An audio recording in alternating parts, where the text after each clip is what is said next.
We are Brand New Muscle Car, and we build resto mods. We're talking cars that look like a classic, but drive like a brand new car. Mustangs are our specialty, and we're setting out to build the ultimate 67 Fastback.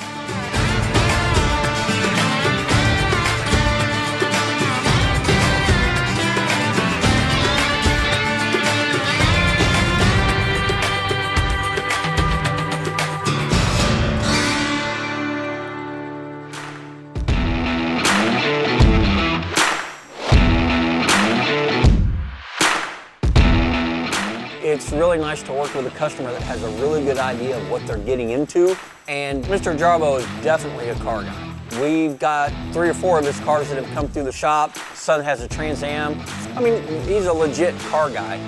Hey, what's happening? How you doing? Good to see you again. How are you? Hi. This is my mom, Carrie, and this is my best friend, Duncan. Oh, right on, right on. It's good to see you. Sorry your dad couldn't make it. Yeah, he's feeling a little under the weather today. Okay. Well, what do you think? First impressions? Looks good. It's beautiful. Looks good. That thing's crammed in there. Yeah, out in the sun, it's dramatic. It's really wild.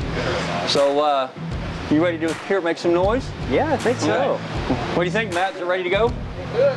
All right, here we go.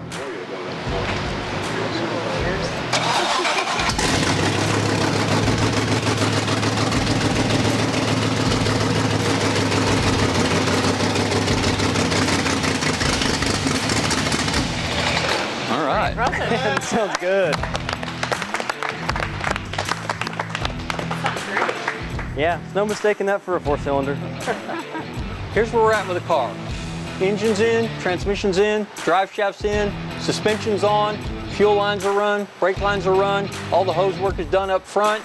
So now it's time to get some exhaust on this car. The exhaust system will come down, it'll wrap around the transmission, it'll go all the way to the rear axle, then it'll go up over the axle tube and exit the back of the car. We start with these 2-bolt flanges. This is what bolts directly to the header. What I'll do is then I'll take a piece of tubing and that will connect directly to the flange. I'll hold this up to the header and I'll adjust my angle, and then I'll make a mark where I need it to be to get my angle correct, and then I'll cut it to that angle. Our bandsaw, the blade that's on there doesn't do real well with stainless, so I'll have to cut it all off with a cutoff wheel.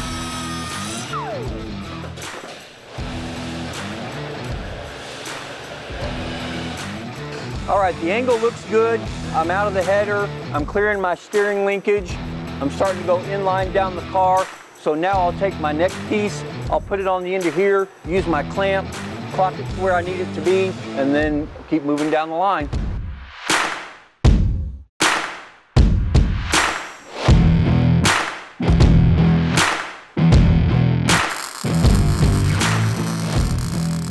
I'll probably have to make at least one more piece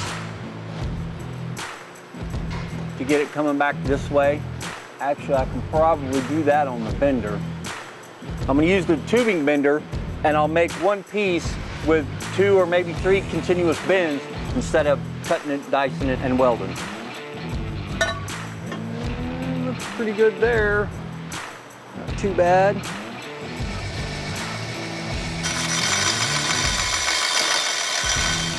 When I get to that point, I can connect these pieces of tubing by a clamp, and then I can clock the tubing any way I need it to go. I can twist it and get all my angles correct, push it together, and then through these little windows, I can take the welder and I can tack weld these. And once I do that all the way down the bottom of the car, I can take the completed exhaust system off the car, weld it completely around, and then send it out for coating.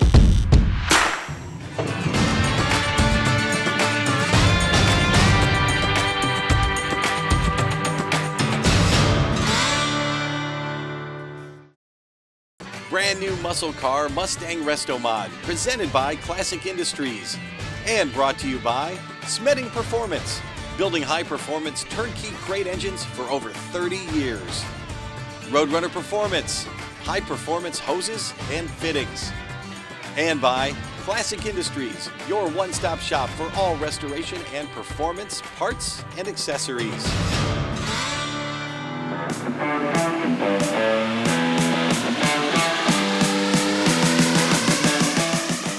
Started taking auto body in school, actually, on my 10th grade. I had a shop class that I took, and here I am 43 years later. Ended up being on a work release, so my senior year I worked in a body shop, and that's when I pretty much decided I was halfway good at it. My favorite thing would probably be paint work. That's what I've done 30 plus years. I've just really started doing metal work here in the last 10 years. 30 years of painting was plenty. Just something different. Wanted to stay in the same trade, but you know, after 30 years anything gets old, so this is new and kind of totally different. One of the projects I'm working right now is a 49 Chevrolet. It's got an LS swap, new interior, Dakota Digital, air conditioning, stuff like that. It's her grandfather's truck and she's trying to restore it, and she wants to drive it as a daily driver, so we put air conditioning and kind of some modern touches to it, but it's still a basic old ex-farm truck actually is what it is. The truck tends to have its own era. Now they're more sleek, and this is kind of big and bulky and just a good looking truck. She had been working on it a few years and realized that it was going to take way more than she could do, so she just started bringing us buckets and boxes and containers. I usually just try to look at it like I'd be doing it for my mom. You know, I try to do the best job I could, so I try to treat customers the same way I would. Your reputation is everything in this business, so you really want to try to achieve quality work, consistent quality work. Favorite part of what I do is, I guess, the satisfaction of seeing someone pleased with your work. I mean, money's part of it, but if you truly like your work, then the personal satisfaction is probably as important as getting paid. I'm not going to say getting paid isn't important, but you like to go home and feel good that you've made someone happy. So we like to do our own seats here at Brand New Muscle Car. A lot of people will send these out to an upholstery shop and have them done. It's not my favorite thing to do, but I can still do it, so we're gonna give it a shot and see what happens. So the first thing you'll do is put the seat foam on. You'll put the seat cover over it, and you'll stretch it in multiple directions to get all the wrinkles out, and then attach it using the hog rings. So we always do the back of the seat first. For one, it's the way the foam lays into the frame. If you do the bottom of it, you'll fight the top piece of foam trying to get it where it needs to be. So we always do the back of it and then the bottom.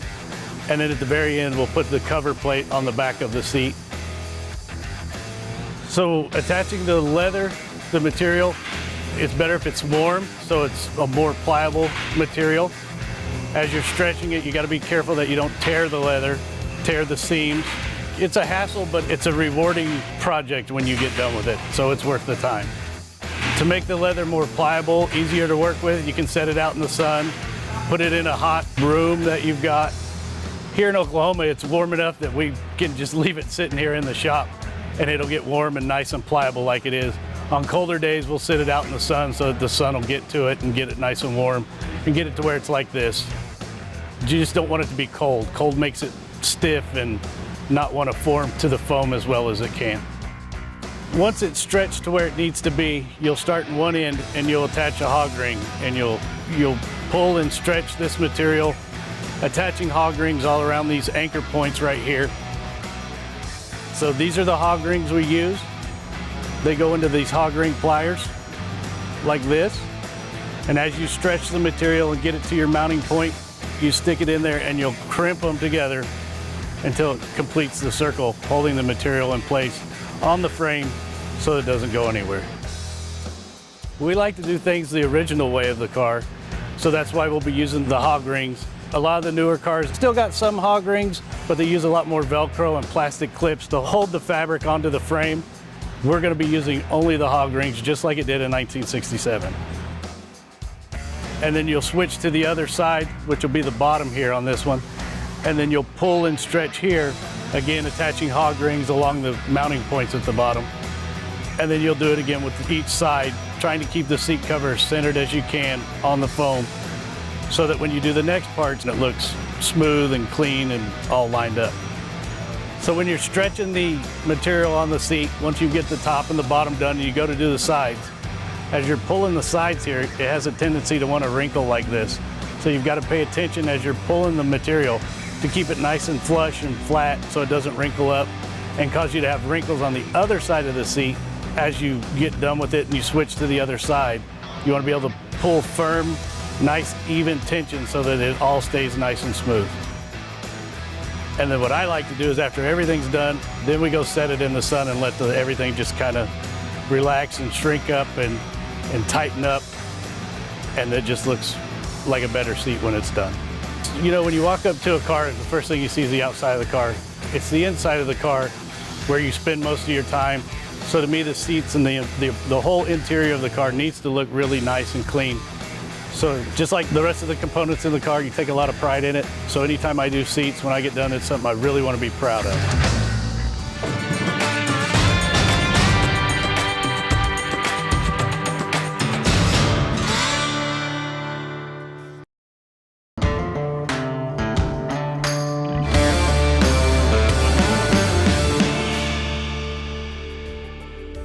It's a 1973 Mustang convertible.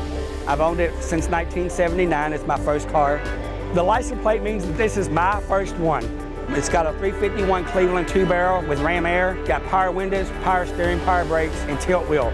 I was 16 when I bought the car, and I've always wanted a 71 to 73 Mustang. My parents had a 71 when I was growing up, and I just fell in love with this car, and I just fell in love with the color blue. The car pretty much looked like this. It had the factory aluminum wheels, but I changed it over to the torque thrust wheels just to give it a little bit more modern look. It's pretty much the same that it has been since I bought the car. It's been a joy to keep it. It's not been a daily driver. It's always been a second car. This is pretty much what people know me for, is my 73 Mustang. I actually drove it from Louisville, Kentucky to here, which was about 250 miles one way. I went through the carburetor, I rebuilt the carburetor, did a full tune-up, went through all of the brakes, thermostat, and had to drive it around my town, quite a bit just to make sure that I didn't have any more issues with it. But coming down, I did not have any problem with it whatsoever. It's like Back to the Future. I mean, it takes me back to my past. People always give you the thumbs up. It reminds them of cars that they had back in their day. And I've always been a Mustang fan. To me, the older ones with the old V8s, they just sound the best to me. But I like them all. Each one has their own story and their own sound. It's my favorite car. It's an American icon, and you can't go wrong. The freedom of the horse, the pony, is what makes it American. I've always gone back to the Mustang.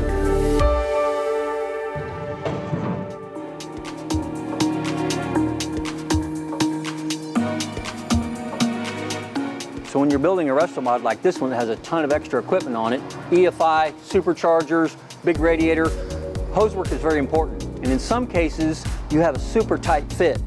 In this particular case, we're going to have an air-to-air intercooler, and I need to make a connection right down here at the bottom of the radiator support.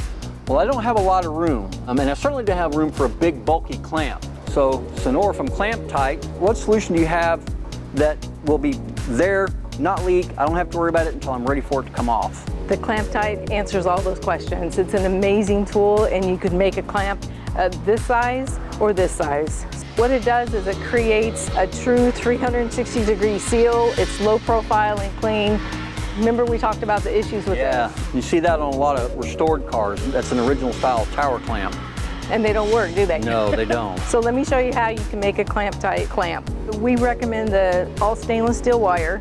So I pre-measured this. So the way that you do that is you use your circumference of the project and then 4 times around, and then you add 12 inches. A little margin of error. There you go. So all you're gonna do is take the wire, fold it in half, and you're gonna take it around your project, whatever you're working on. You're gonna go through the loop once, separate these, come right back again the same direction, and bring your wires into the middle of the other wires. See how I'm pulling on the wire? To keep tension on it? Exactly. And then they stay where they're supposed to be. Kind of holds itself while you get ready to put the tool on. Yeah. Bring the wire over the top of both pins. This is where the pressure ends up, so it needs to be right snug. The loop of the wire, that notch goes in that little loop. It keeps it straight, but the other thing it does is it actually pushes the wire against the nose, and the pins, as we turn the nut, we've got the wire connected to the pins. Now notice how it's beginning to pull? Oh yeah. but it's pushing and pulling, evenly distributing the pressure. And that's the deal with a regular hose clamp. There's nothing consistent with the pressure that it puts on with that. It only does it from one side. Exactly. So this actually pushes on the outside of the wires evenly and then the other direction. And it's interesting because Boeing called and needed a clamp tight. And I said, can I ask you, what are you using it with? And he said, experimental parts for NASA. Ah. So I want you to kind of look at that. Can you see? Yeah, I can see where the hoses now stretch over the flange. There you go. That's when you know that it's sealed. So when you get it as tight as you want it, you're going to pivot it over itself and that locks it, that sets it. And then when you cut them, you're going to cut them just short of a 1/4 inch and you're going to push the ends toward the middle of the other wires. Okay, so there's no way they can bend back out and pull around.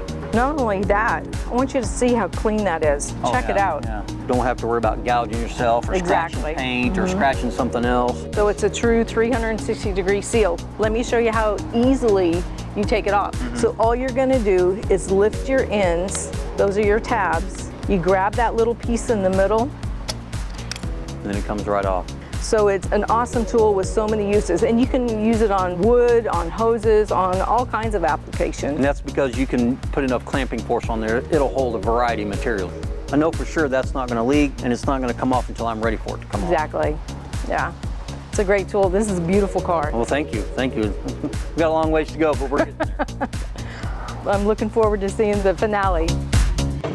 We can actually put a number on it. We can tell them what it's going to cost before they start.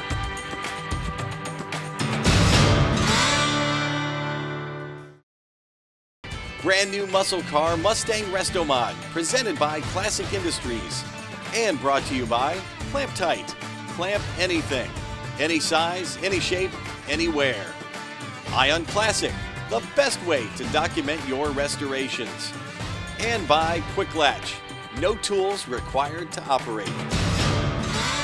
I'm Matt Anderson, Curator of Transportation here at the Henry Ford. Part of the Mustang's appeal when it was introduced is that Ford's tagline for the car was that it was designed to be designed by you. So they had any number of options you could put into the car. You know, everything from this automatic transmission, the air conditioning, the power locks and seats, that kind of thing. But right on up to kind of wilder things, you know, the rally pack instrumentation with the tachometer and the clock, or my favorite of all Mustang accessories, you could buy a little small screen black and white television that would get mounted right under the dashboard there. Maybe not a good idea watching television when you're driving down the road, but it was available. So that was the point of the Mustang. You know, depending on how you option it, you could just get the basic 6-cylinder car, give you a practical, economical car to do your commute, to run your errands, but look really cool. You got all those power options. You got yourself something a little like a Thunderbird, more a personal luxury car. Or if you went for the big V8 engine and the rally pack, you got something a little bit like a factory-built hot rod. And that was popular. But I think the Mustang's adaptability and flexibility is a part of its continued popularity all these decades later. I mean, these are cars you can still buy parts for through catalogs. You can still buy accessories. You can modify them. And they're cars that you can work on yourself too, which is a big change we've seen in the last couple of decades as cars move toward electronics. And you really can't get your hands on them and make big changes or modifications. But you still can with those first generation Mustangs. So that's a part of their enduring appeal as well.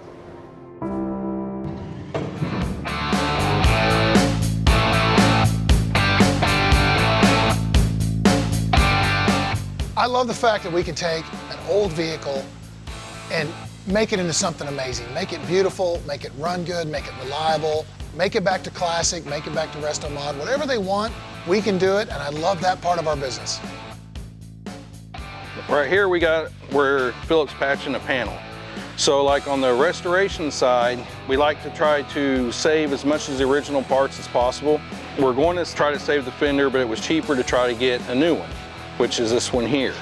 But whenever we got this one in, it was stamped wrong, it was kind of crooked, couldn't get the line on the car. So what we've done, instead of buying another fender, we went and took a piece of this fender and cut out this section here.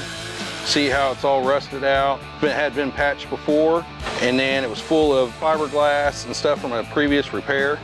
And then the back side, where the bracing was, because the bracing runs right here, this part right here, water and everything gets trapped there. So on the original fender here, all this was ate up. So what we've done is cut the patch out because it has the same shape and everything we need. Instead of spending time trying to bend the metal, cutting it out, making it all that, it's faster to do it this way after fixing the inside brace. We try to save the customers as much money as possible. So he's got it all cut out, he's got it all lined up. He's using these to hold it all in place, level with each side, and then he'll come in and start putting tacks. He'll tack it around and get it hold, and he'll start taking these out, and he'll just tack it all the way around until it's completely welded. We'll grind down the weld, and then it'll be just a light coat of body filler over the top, and you'll never even know it was there. The craziest deal to me is to bring in a classic like this, unrestored, beat up, 50 years old, and just turn it into a dream ride. Oh, I was like, what the hell? Was he there the whole time? Where's your donut?